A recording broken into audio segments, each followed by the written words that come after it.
So this is going back to 2023. It was April, I think it was like either the week of Easter or the week before Easter.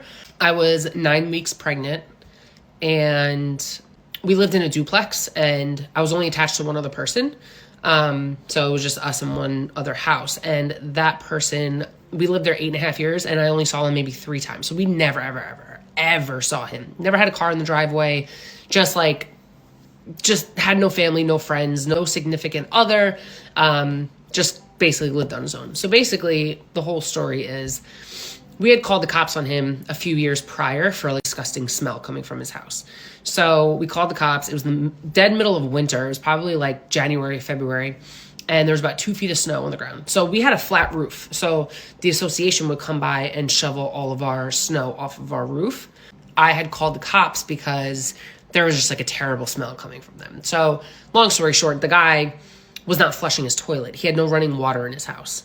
He was a hoarder, apparently. He was a drunk, all these other things. Kind of like a horror story, to be honest. And they had told me that he hadn't been flushing his toilet. He had one sister that lived locally. She had to come and help clean out his house because the cops told him, like, this is like unsanitary and your neighbors don't deserve living like this. He had to clean out his whole house. Everything ended up being fine. He ended up getting running water again. It was Easter weekend, and my husband was dressed up as the Easter bunny. We were at my sister's house. She lives in development. They do like festivities and stuff like that. So he came by dressed like the Easter bunny, giving out candy and stuff like that. Mm-hmm. Now, I was 9 weeks pregnant at the time. Nobody knew that I was pregnant other than my husband. And so that day, it was beautiful. I'll never forget it. It was a crisp day. I was in a sweatshirt. The sun was out. It was beautiful, blue skies, not a cloud in the sky. I went home from my sister's house because I just was not feeling good. I had really bad morning sickness. So I walk in my house and I'm like, oh, that's like a weird smell. I'm like, ooh, it kind of smells like something's dead. So I was like, oh, my flowers were dying. So I was like, okay, let me just, throw out my flowers. The smell didn't go away. And now I'm like, okay, that's weird. So my husband had to go to his business, for like a couple hours after that. And I said to him when he was on his way home, I was like, hey, like maybe there's something stuck in the pipes. Like, who knows? Like, I don't know what that smell is, but I'm pregnant. And I don't know if you know, but when you're pregnant, your senses are heightened like to the max. So I told him, I'm like, I don't know what this is. Like something smells dead. And the smell was mainly coming from like underneath my sink in the kitchen. So I'm like, maybe like there's a dead squirrel or something, like whatever. So then my brain starts ticking and I'm like, okay, maybe this is like a gas leak or something. Like, I don't know.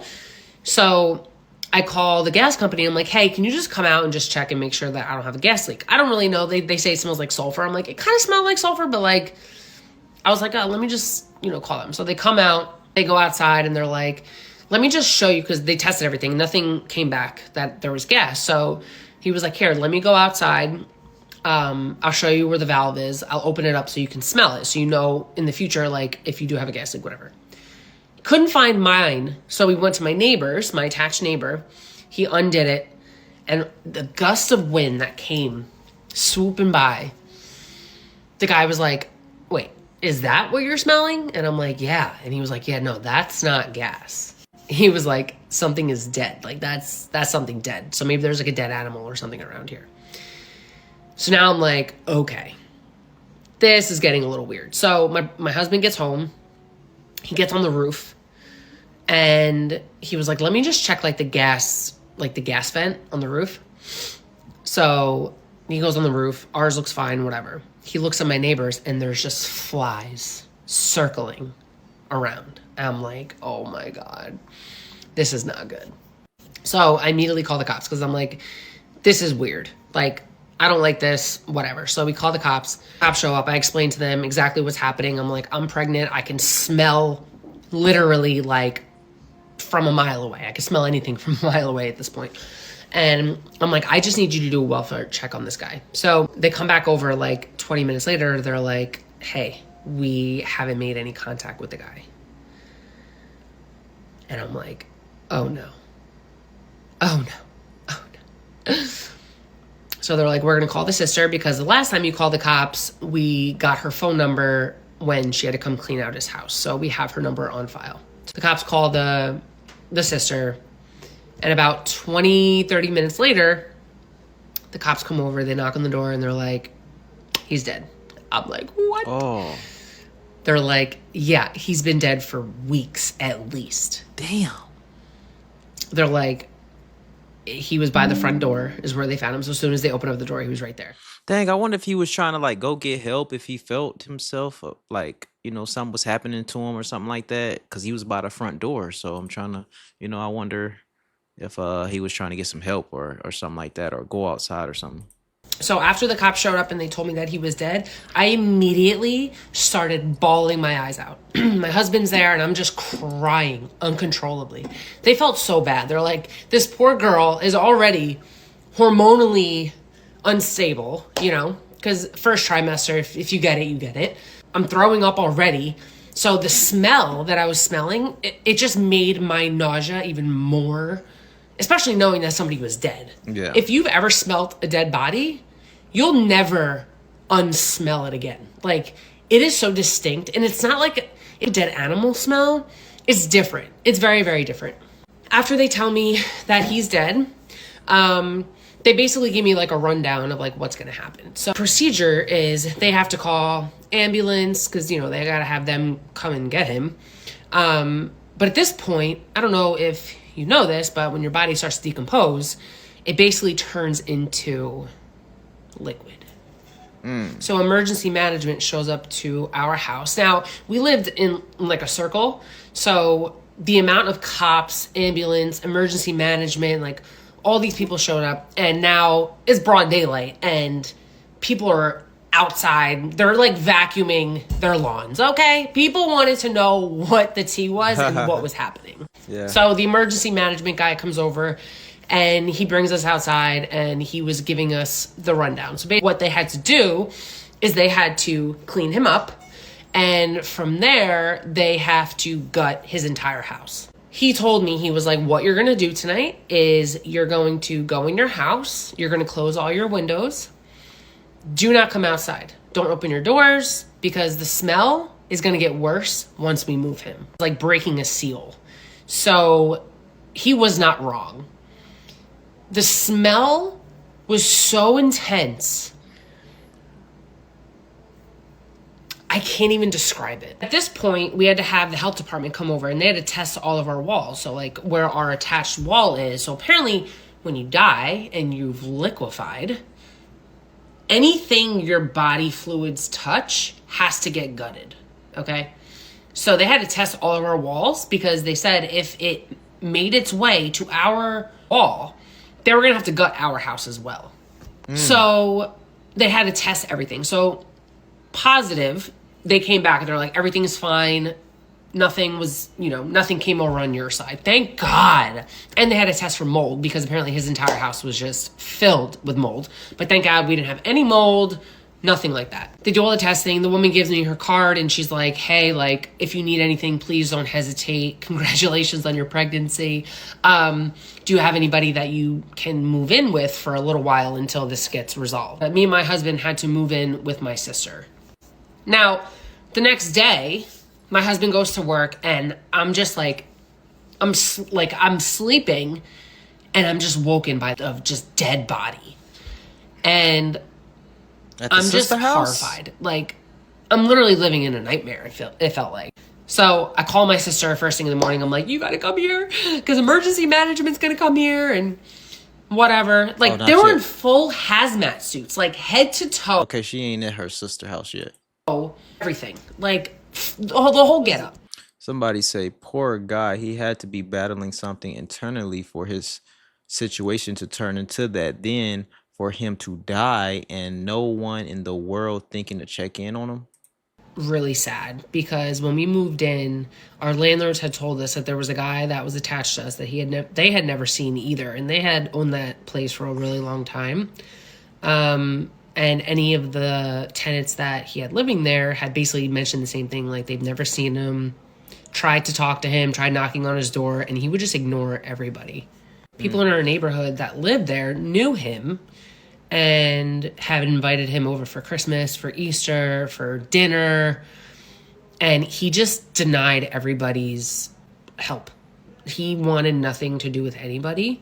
And that was the saddest part. After he passed, I'll get more into detail because I am going to do a part 3, but after he passed, his sister, I know, felt really guilty that she wasn't there for him as much as she should have been. However, I do believe in you can lead a horse to water, but you can't make them drink.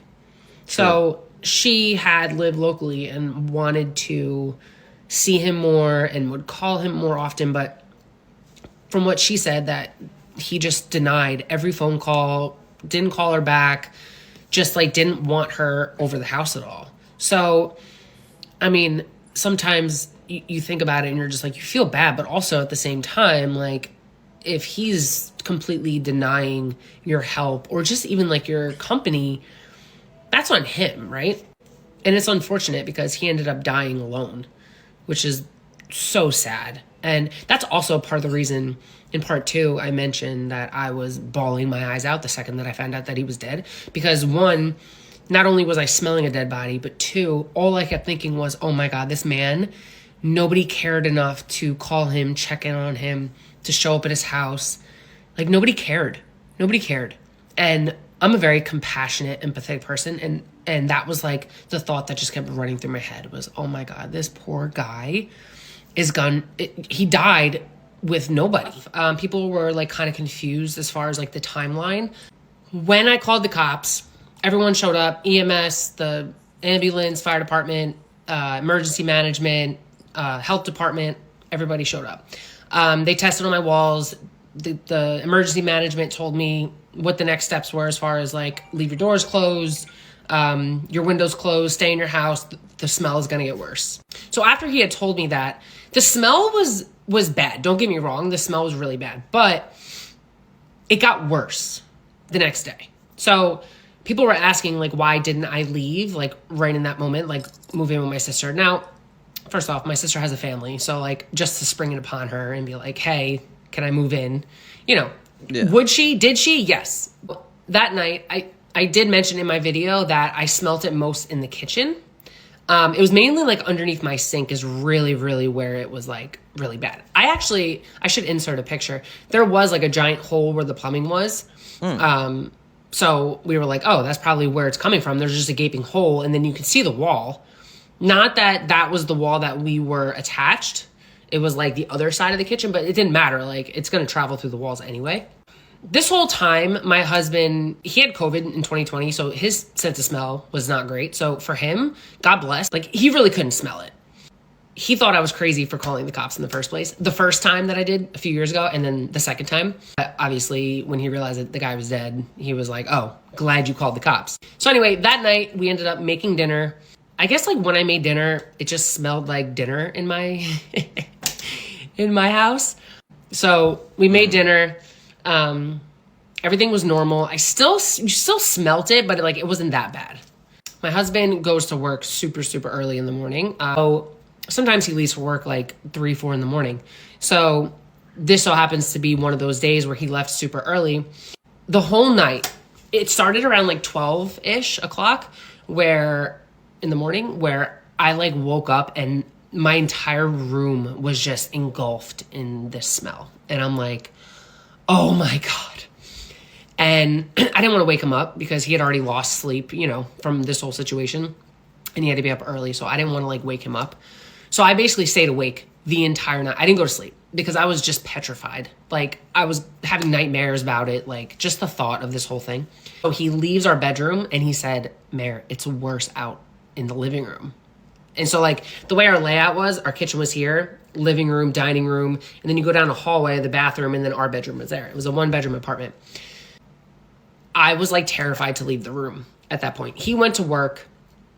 I was texting him the whole time, like, oh my God, like, what do I do? Like, whatever. So that's when that morning I was sitting outside because I couldn't even be in my house. Thank God the weather was nice because I was able to sit out on my porch and just get some fresh air. For the most part, because you still kind of smelt it, it was like better than being in the house. But I was sitting outside on my porch. I called my sister. I'm like, dude, you have to come. You got to come over here. Like, I'm crying. I'm throwing up because I'm pregnant, but also because of the smell. So my sister shows up at my house. like minutes later, because she lives right around the corner. And I tell her, you know, like, what do I do? She's like, come to my house, please. Like, you should not be living here, whatever. This is the day, it was the next day. This is the day that the crime scene cleanup was supposed to come, assess the situation, and then they were going to start gutting his house. So in the meantime, we're waiting for these guys to show up. And I wanted to talk to the guy because I wanted him to know what I'm experiencing as well, to see if there's anything that he can do to help me. Because I don't want to, like, not live in my house, but also, like, I can't be here. So in the meantime, I'm hysterically crying. I'm throwing up. I'm dry heaving, like, whatever. My sister's there.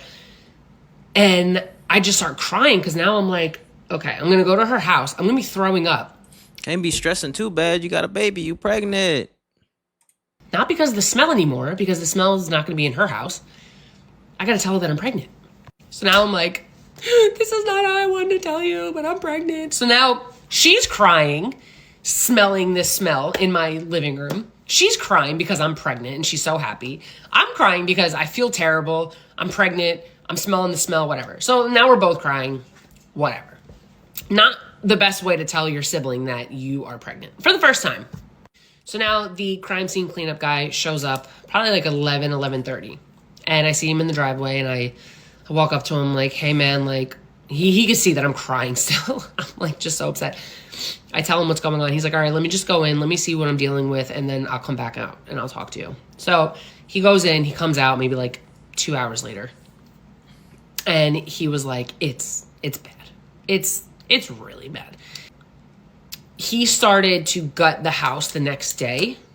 He didn't do it that day because he had to get an estimate of how much everything was going to cost. So he was explaining to me that a normal crime scene cleanup for a situation like this, where somebody dies in the house and then their body's decomposing, is roughly like $10,000. This situation cost over $80,000 to clean up. $80,000. They had to rip down all of his walls. They had to rip up all the flooring. Mind you, we're on a concrete slab. And if you know anything about concrete, you know that it's very porous. So, see where I'm going with this? So his body, secreted, is that even a word? Oh.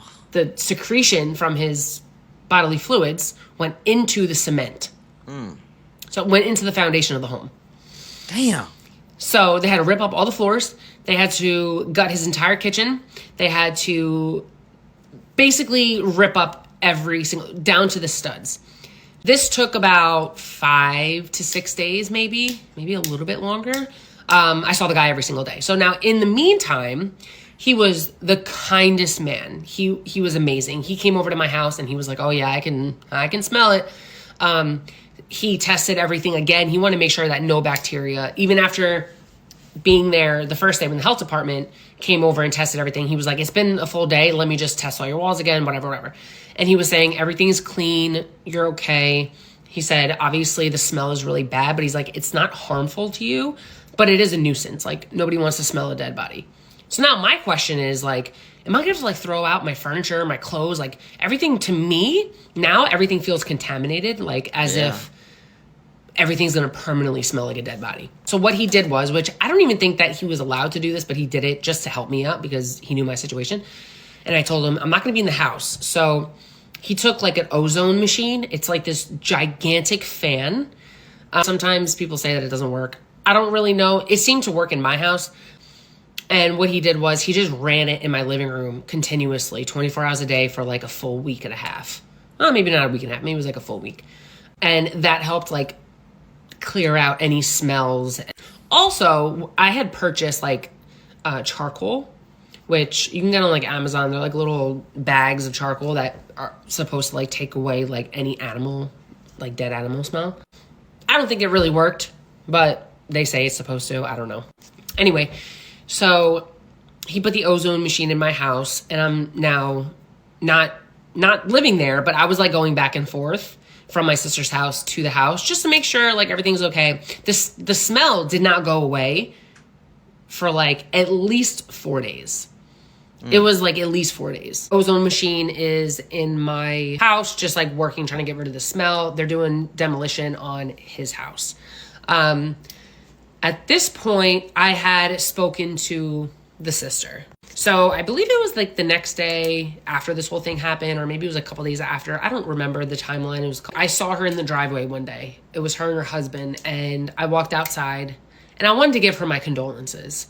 And as soon as she saw me, she was bawling her eyes out. And she's like, I am so sorry that my brother put you through this. He was a good man. He just like was fighting demons, and like he didn't want family around. And she said that like I tried to contact him many times, and he just did not want our company. He was just like a shut-in. He was an alcoholic. He wanted nothing to do with anybody. So she's just crying, and I just kept saying, I'm so sorry. Like, I'm so sorry. I'm so like, what else do you say? You know? She felt so guilty, right? She felt that she didn't do enough to help him. Although I think that she did. I think that he just didn't want her help. So they're crying, and I'm just trying to like not make it awkward, you know, like, but she was like, I'm so sorry that he put you through this. I didn't realize that like you were having a baby and like all this other stuff, whatever. So now she's telling me everything, right? She's giving me the whole scoop. She was, I guess, executor or power of attorney of his will. So that was great, right? Oh, you just inherited a property, but now you have to put this house back together. Within like a month, they started to renovate the house. Drilling, the hammering, like it was nonstop all day from like 6 a.m. in the morning until probably like 9 p.m. at night. They were over there completely gutting it. So from April until my due date, there was just nonstop construction all day, every day. It was a tiny little house. It was my exact apartment, just mirrored. It was like 840 square feet. So it wasn't even that big. But it felt like it was taking a very, very, very, very long time for them to renovate this house. And considering they were there every single day, around the clock, for 12 plus hours a day, doing construction, like, I'm like, how bad is it? So fast forward to the night before I give birth. I'm in my kitchen, and I am cleaning bottles. I'm, you know, doing whatever I gotta do. And I'm like, okay, I'm gonna go to sleep early, and I'm going to just relax. Me and my husband were gonna watch a movie or something, and then I'm gonna go to bed to get a good night's rest because I had a C-section the next morning. Well, plans changed because I walk in my kitchen and a critter, I'm not even gonna say what kind of critter it was. You can use your imagination, ran across my floor. My life has never been the same since then. I don't know about you. Obviously people have gone through this too, right? It's like these critters live in homes and all over the place, right? But a little critter ran across my floor. And since then, I have had severe PTSD. I lived there 8.5 years, and I never, ever, ever, ever, ever, ever, ever, ever once had such critter in my house. But what I learned is after talking to the sister the next day, I was literally in labor the next day, right? And we had exterminators coming out. My sister was there at my house while I was having a C-section, there with the exterminator. The exterminator tells me your house is clean, everything is good. It probably just came over from next door or whatever. So I tell my landlords all of this, and they could give two shits. They live in New York City. The critters that live in New York City, like to them it was just like, okay, like we'll have an exterminator come out, blah, blah, blah. Clean freak. I'm sorry. Like my house is always clean. Dishes are always clean. The house is always vacuumed. You wouldn't even know that I had a kid living here, okay? Knowing that I had such critter living in my house, ooh, it sent me in a downward spiral. My 3 months of being a mom, I was just terrified, let alone all the other things that you're going through when you're a first-time mom. Postpartum is just hard in general. But I will tell you, I was in a very, very, very dark space after all of this. Because, not for nothing, but everything that I just experienced for the last like 6 or 7 months or however long that was. Now it just got worse. My husband called the sister and was like, do you guys have bleep? I'm not even going to say it because it literally just, I don't like even the thought or the word. She never denied it. But I know that house was infested. I know it because my house was so clean. Even the exterminator said, like, your house is extremely clean. Like, mind you, the kitchen was like an old kitchen and it was always clean. Like, it wasn't like brand new cabinets. Like, it just wasn't like that. And they were dark too. So that was also really hard. But the exterminator went through my entire house, every single cabinet, everything, whatever. So fast forward, I come home with my baby and I could not stop thinking about it, right? And I'm like trying to like focus on breastfeeding. I'm trying to do all these other things. And all I kept thinking is, oh my God, my house is just unsanitary. I can't live here. I cannot live here. I cannot live here. So I've caught myself, mind you, I just had a C-section. I caught myself at night. My husband's asleep. The baby's asleep. I was Googling signs of these creatures. Like I was Googling everything. And it became an obsession. I knew more than the exterminators knew. Like, that's just facts. So I was going through everything. Like, all the baby stuff, if it looked like there could have been any sort, throw it out. I don't want it. Like, it literally got to the point where, like, if there was even a suspicion, throw it out. I threw away cutting boards that people got us for our wedding that had our name and our date engraved in it. I threw out so much shit because I was just disgusted. Like, I felt in my heart that like everything was contaminated. And when you have a baby, you want everything to be super clean. Like, I was literally sanitizing bottles when I found this thing. Like, you want to have everything super, super clean. And it was just like, it was horrifying for me. It was so traumatic, okay? So I just kept telling my husband, we have to move. I cannot live here. I cannot live here. Now, with our lease with the landlords, we had lived there for a very long time. We were on a year-to-year lease. But the last few years, they trusted us. Like, we were really, really good tenants. Like, we were really good to them. So we never actually signed the last like 2, maybe 3 years. We never actually signed a lease. We just kind of had like our word, like, hey, we're going to be here for another year. So our lease was up, I think like the following, I don't even know, like summer, maybe August. So we were only like 4 months into our like our new lease technically. And I told my husband, I'm like, for my own mental health, we got to move. I can't live here. I'm sorry. Like, this is my home. And your home is supposed to be your sanctuary, and I am just like beside myself. I want to say that was the only live one that I saw. Thank God. But it still haunted me. I did find like little skeletons, if you will, of dead ones. Not many, just a couple few, maybe.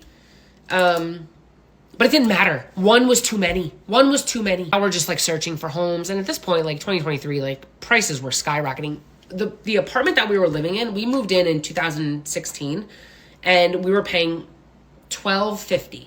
Okay.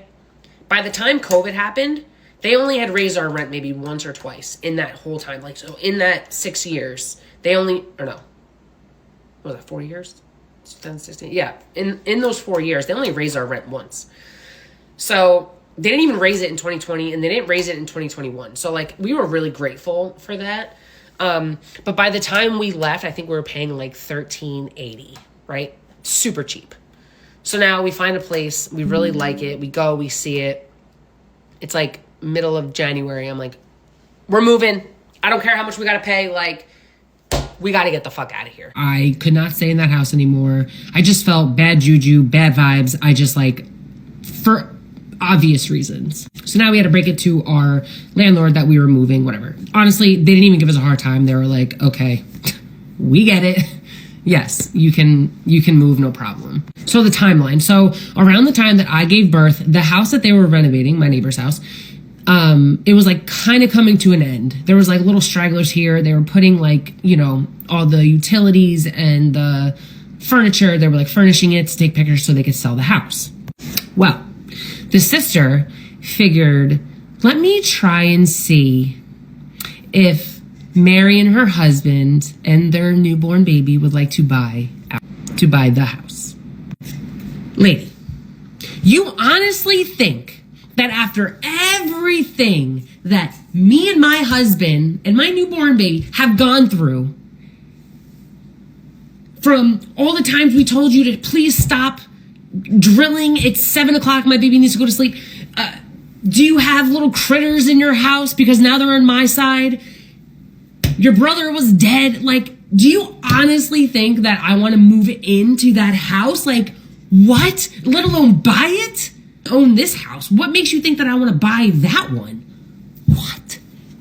So, when we were house hunting, the amount of realtors that would show up at our house, knocking on our door, knowing like, hey, I heard your story, thought you'd want to get a good deal on this house. Like, I'll give you a good deal. We'll sell it to you for cheap. Yeah, I wonder why. It's probably fucking haunted. I couldn't believe that they wanted to sell us this house. Mind you, the house ended up selling literally within days that we got our own place and we moved.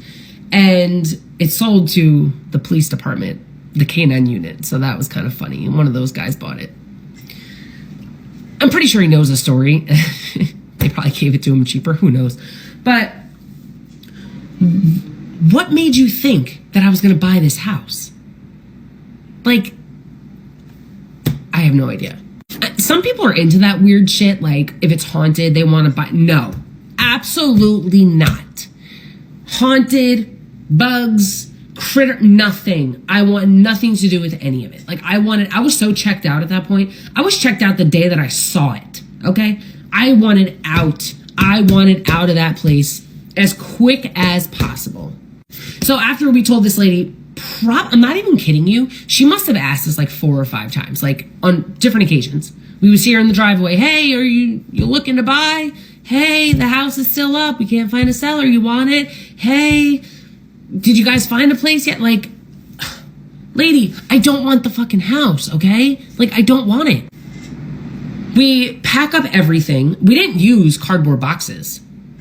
I went through every single thing. Like, when I tell you down to like cups, like I was inspecting the rims of cups, the bottoms of like silverware. Like, I was inspecting everything down to picture it, like furniture. Oh my God, the furniture, because it was dark material. And I'm like, I am not risking there being one of those things in this video. Like, and that was a brand new couch, by the way. We got a recliner, like a double recliner, specifically for when we had the baby, like if I had to like nurse or whatever. So like, I got rid of it. It was brand new. I got rid of it. Nope, not bringing it. Sorry. We had a brand new bed. That was fine. We had like a mattress cover over it anyway. The bed, our bedroom was fine. Like, there was nothing to concern about in our bedroom, thank God. But like the bathroom, oh my God, the bathroom. So I know I mentioned that I only saw one live one. So around, I think it was like the last day or maybe like a couple days before we actually moved and like got everything out, I was cleaning out our bathroom. And there was no shower curtain. Everything was clean, sanitized. Like, I bleached everything. I scrubbed it clean. And I had a little Victoria's Secret makeup case thing, and it had like a bunch of like nail stuff in it, like clippers and nail polish and whatever. And it was like a mesh material, so it had like little holes and stuff in it. And it was sitting on my counter, and I had it open because I was using it. I was like clipping my nails like the night before or whatever. So I left it on the counter, open. I shouldn't have left it open. Woke up the next day. Mind you, I wasn't even living here at this point. I was living in the other house. And there was little droplets inside of my bag. So they were crawling in my bag. Threw it out. Gone. Threw it out. Basically, everything in the bathroom which everything seemed fine. Nope, threw it out. Didn't even matter. I don't even care. I don't even care what it was. In the garbage. I threw out so much stuff that it actually cost a lot of money when we moved, because the amount of furniture that I got rid of, the amount of like stuff, we have like nothing. Bare minimum is what we moved with. Bare minimum. Not only was everything bare minimum, but also we packed everything in clear totes. So everything was sealed, and everything was actually pest sealed too. So like those were so expensive. We must have spent thousands of dollars just on totes alone. But I mean, it was much better in the long run, because like when you move, like you got to label everything. Like this, we could just see, oh, okay, this goes in this room, whatever. So like that was kind of nice, but I didn't want to spend all that money, but I had to. Finally, the moving day comes. We move all of our shit. We pay for movers. We get everything out. I search everything, whatever. Everything's fine. We get to the new house. I swear, this is my luck. Do I know how he died? And the answer to that is no. I can only assume, and I don't like to assume, but I'm going to go ahead and assume it was either the alcohol, a heart attack, or just like natural causes. I mean, the guy did not live a healthy lifestyle at all.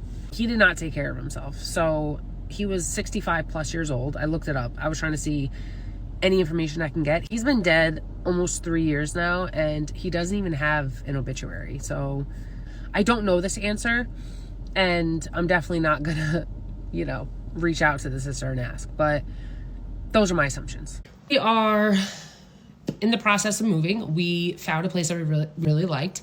We went to go see it. We absolutely fell in love with it. We were like, this is perfect.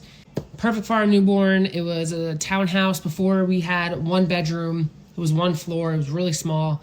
We have more space, bigger kitchen, another bathroom. Perfect. So, but the only thing is, it was way more money. But that's besides the point. I was so desperate to get out of there that I was like, I will pay whatever I have to pay to get out of this situation. We meet with the landlords. They seem great. Everything's A-okay. The next day, we signed the lease. We let our landlords know that we're moving. This is going to be a move-out date. We moved in, I think we moved in January, and we had our old house until February. So there was a month where we were able to move everything and, go through everything. Because we had like a garage in our old house. We had like a full garage of stuff. So we had to we had to go through all of our stuff. We pack up everything in the totes. We call the movers. We move everything. Great, fine and dandy. One of my friends was going to be there at the house with me so she could help me clean the house, because I am just absolutely insane like that. The landlords told me that they cleaned, but it was not clean. It was absolutely disgusting. It actually, if you looked at it from afar, you're like, oh, it's beautiful. Until you open up the closet and the cabinets and you're just like, this is disgusting. Like, I don't know how people live certain ways. Like, I don't know. You do you, boo, but my version of clean is not your version of clean, and that's okay, but I'm not living in that. So she's cleaning the bathroom, and I am cleaning the kitchen. Within 5 minutes, I find a you-know-what, a critter that I won't even name. There I go again, crying, bawling my eyes out. I'm like, what the fuck? So luckily, next door, the neighbor next door, I saw that he was pest control. So I ended up walking over there and being like, hey man, like, can you come check this out? So good and bad news. The good news was it was a different, how do I say this? Like a different family of this species that I didn't have to worry about. And I'm not even going to specify with the critter. I'm not. So it was something that I did not have to worry about. But there was remnants of those things, the bad ones, from like the previous owner. The landlords lived there for 4 years before they put their house up on the market to rent out. So I call them, I'm like, what the fuck? Like, I literally just got here and this is what I found. They call out the exterminator, whatever. They come out, they spray. They had them at one point. So I'm sure you can figure out what I'm talking about. At this point, I'm just hysterical. And now I'm like, everything is just running through my mind. I'm like, I can't live here either. What the fuck? Everything was already moved in. Everything was still in boxes though. Like I didn't take anything out. So now at this point, I'm like, I feel almost helpless because we left the situation abruptly to come to this situation. So I did everything in my power. I'm like, okay, take a deep breath. Everything's gonna be okay. Everything. The neighbor told me that they have mice too. I'm like, oh my God, what is happening? In my brain was like, I'm never being attached to another person ever again. But what did I do? I moved it into a unit, one on this side, one on this side. Why? I don't know. It was beautiful. Sold me on it. The neighbor, the pest control neighbor, told me that the day before, he had just gone to my other neighbor on the other side, taking all of her mouse traps out. And he said that there were like a bunch of them. So when my landlords moved out, apparently they stirred up some type of little mouse situation. But the craziest part is, so it was my house, the pest control guy, and then on his wall, that used to be a puppy mill. There were apparently thousands of puppies in this townhouse. That place was like boarded up. We didn't even know until after we signed the lease. Like we found that out later on that place, it was like abandoned. That's probably where the mice are coming from. So, okay, fast forward 3 weeks. So now we have a situation with mice, and luckily we never saw them, but there were little mouse poops. I found mouse poops here, over here, over here, over here. Like, we had little critters, more critters, okay? Okay, fast forward. We're 3 weeks into this new place. We really like it. I mean, we didn't see any signs of those other little critters, and we were enjoying ourselves. So there was one day, it was middle of the day, my husband's at work, and I'm upstairs, I'm taking a bath, my baby's down for a nap. Above the kitchen was our bathtub, okay? So I'm taking a bath, I drain the water, whatever. My baby wakes up, I go downstairs, I notice like something in the sink. I'm like, what? What is that? Oh my God, are they coming up from the plumbing? So I call my landlord and I show her what's going on. I'm like, I don't know what is happening. There's like stuff in my sink and I don't know what this is. So when I drained the water from upstairs, it went down and came up my sink. So not only is there a tub up there, but there's also a toilet up there. We've been here 3 weeks, okay? And now I have sewer water. Sewer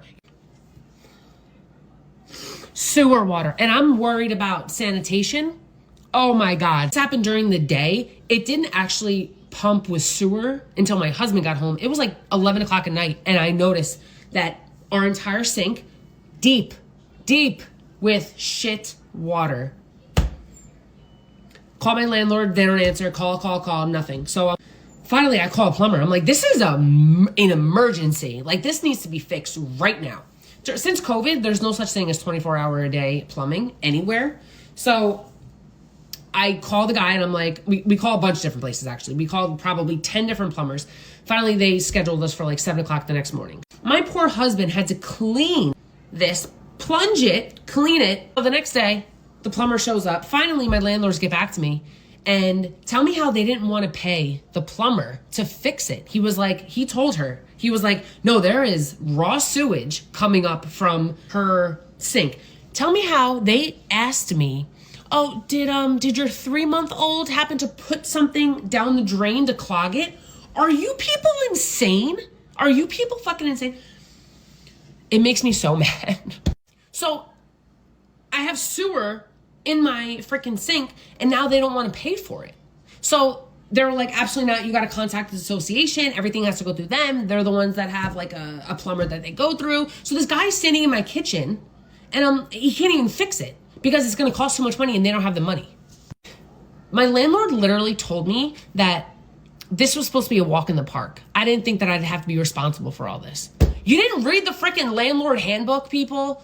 Are you kidding me? Like, after we called the plumber and she didn't want to pay for the plumber because she didn't have any money, she tried to convince me that this was like a mainline issue. This was not a in-unit issue. after speaking to the plumber, he went through the entire house and he flushed all the toilets, he ran all the sinks. If you know anything about plumbing, you know that if it's a mainline issue, that the lowest plumbing in your house is going to back up first. The lowest plumbing in that house was the downstairs bathroom. It was the toilet. The toilet was fine. The toilet was flushing, no problem. So the kitchen was the one that was backing up. So I knew that it wasn't the main line. She did not want to believe that. She wanted to blame it on the association because that's a lot of money. So now I'm like arguing with her. I'm like, listen, then you know what? I'm going to pay for this plumber. He's here right now. He has told me this is the issue. He's here right now. I'm going to pay for it and it's going to come out of our rent. Well, she tried to tell me that I'm not allowed to do that. Yes, in the state of New Jersey, I am legally allowed to do that. I told the guy, I'm like, I'll call you back. I have to like go back and forth with this lady. So now it's like 7:30 in the morning. The office for the association doesn't open for like another hour and a half. So I wait until 9 a.m. and I call the emergency line. Eventually the guy was like, okay, the maintenance guy's going to come by and he's going to look into it. So he comes by and he was like, oh yeah, yep. He confirmed it. He went upstairs, he flushed the toilet, sure enough. So he confirmed everything that the original plumber had said. He confirmed. He said, yeah, if it was the main line, then it would be coming from the downstairs bathroom. And it wasn't. After another plumber confirming that, he went and grabbed his friend and he was like, listen, he's going to charge you. My landlord agreed to pay for it. Once she heard that it was her unit and it wasn't the main line from the association, she couldn't argue anymore, right? So he tries to snake it. Nothing's working.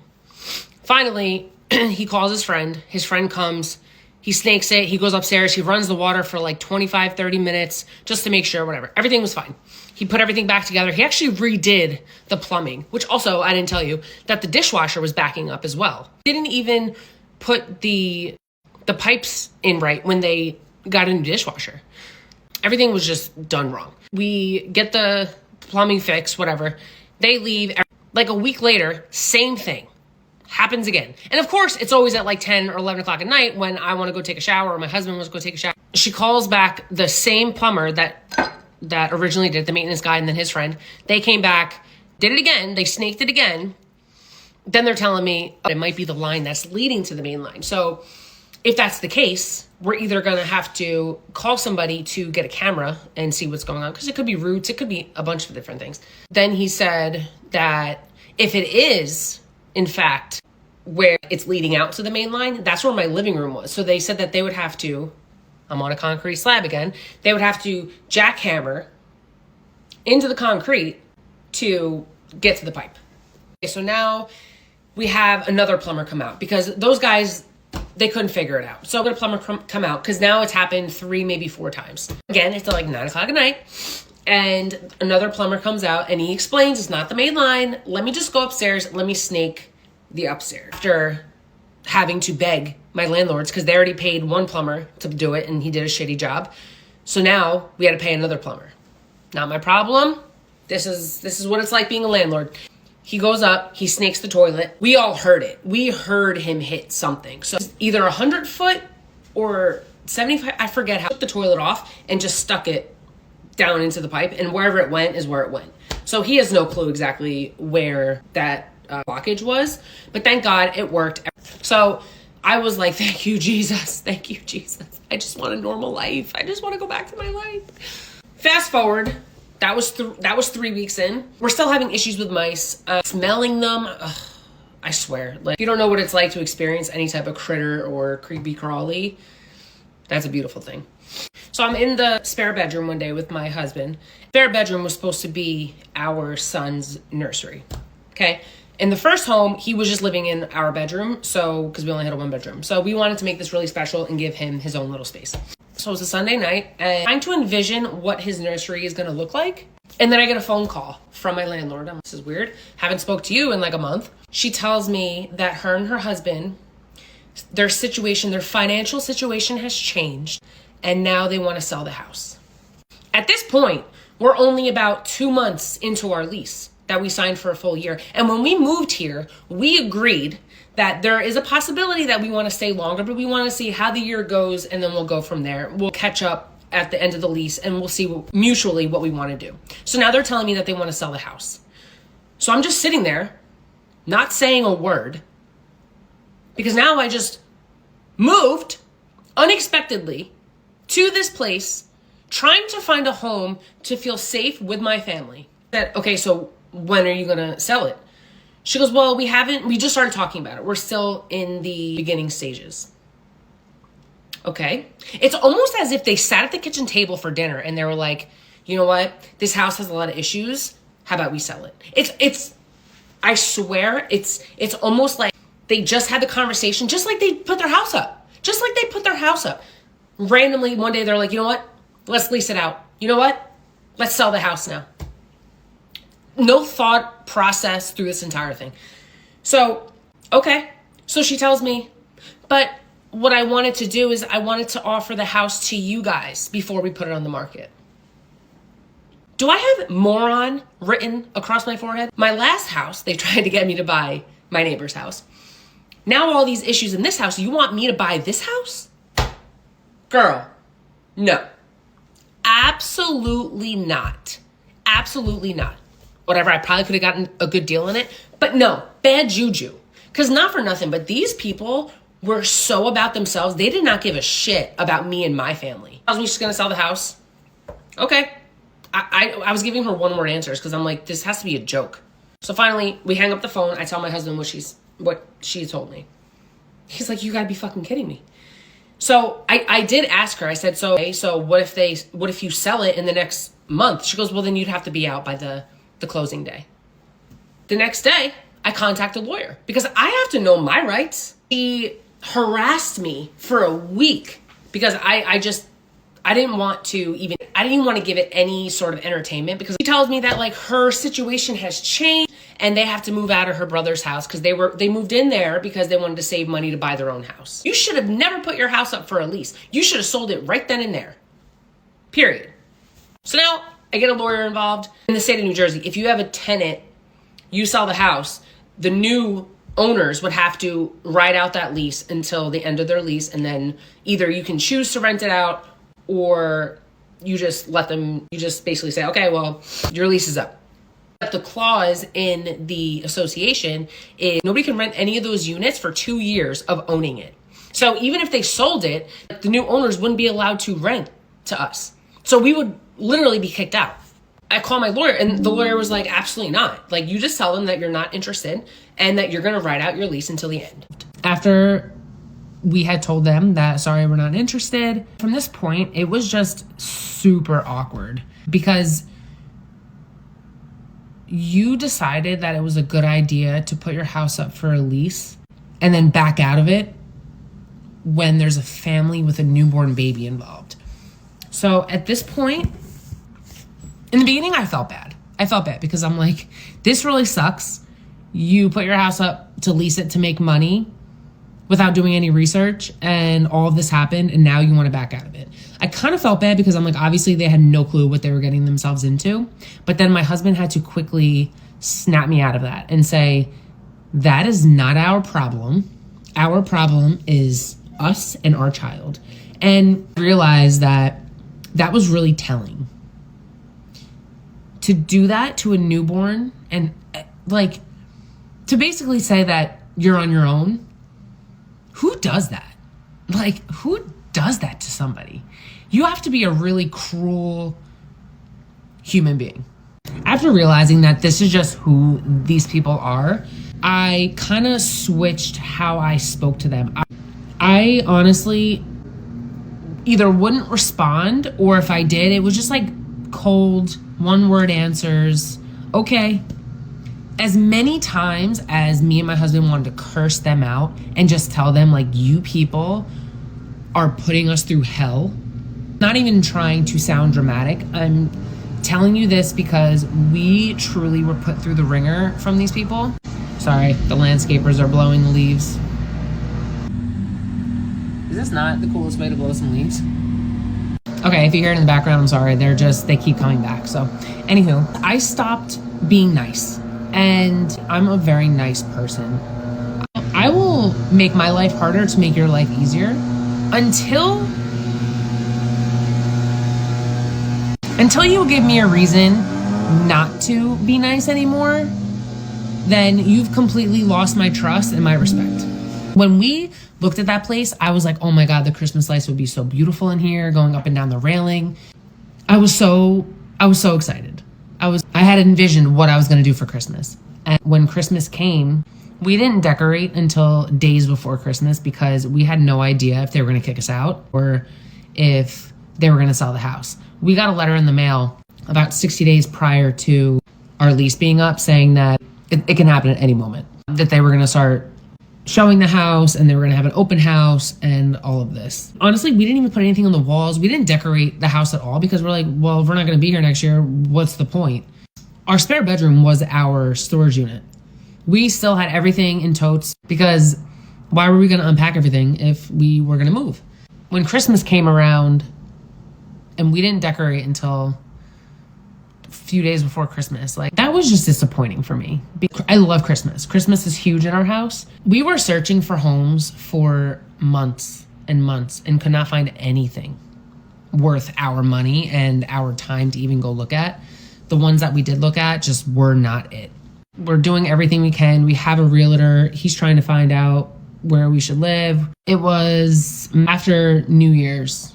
We went through the holidays. She promised us that she would not show the house from Christmas to New Year's. That was actually really nice of her to do that, to not show the house during the holidays. But right after New Year's, I was like, all right, well, we got to find a spot. So I go on Zillow. I find this house that just went up, like, I'm not even kidding you, like an hour prior. It had only been up for a short amount of time. So I messaged this lady. I'm like, I want to come see it. She wanted to know like some details about what I'm looking for, who would be living there, that kind of stuff. So we come. It is further from work, which kind of sucks. But we come, we see it. Everything's brand new, completely renovated. A little hint. You know, everything, it's like a white kitchen, beautiful windows, a lot of natural light, way more space. When we got to this place, my son absolutely loved it. He was running around, he was excited. And we looked at it at night. We didn't even look at it during the day. You know when you just know, like, this is it? When we left, I told my husband, I said, that's it.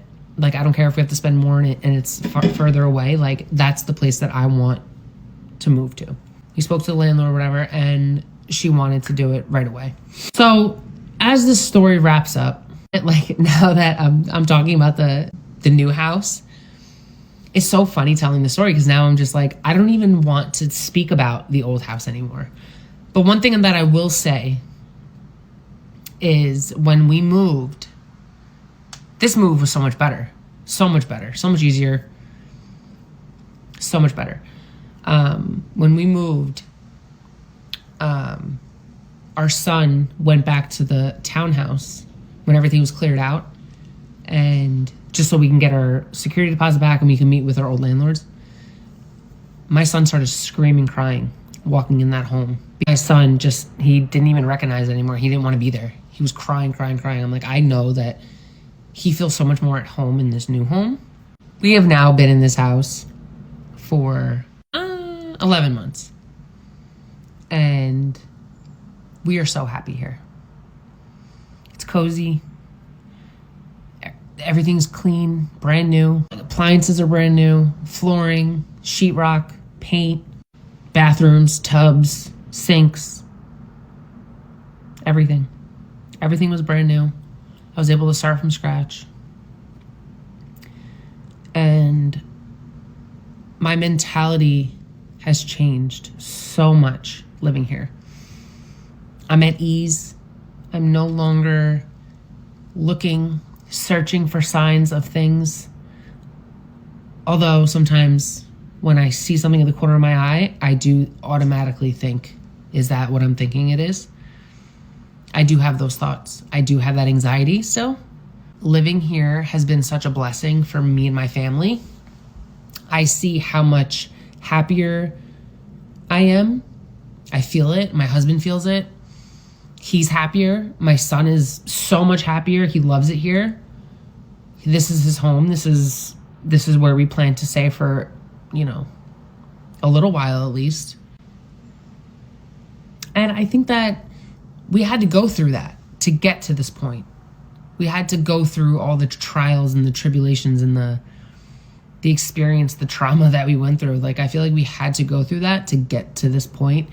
And I am so blessed to be where I am now, mentally, physically, just emotionally.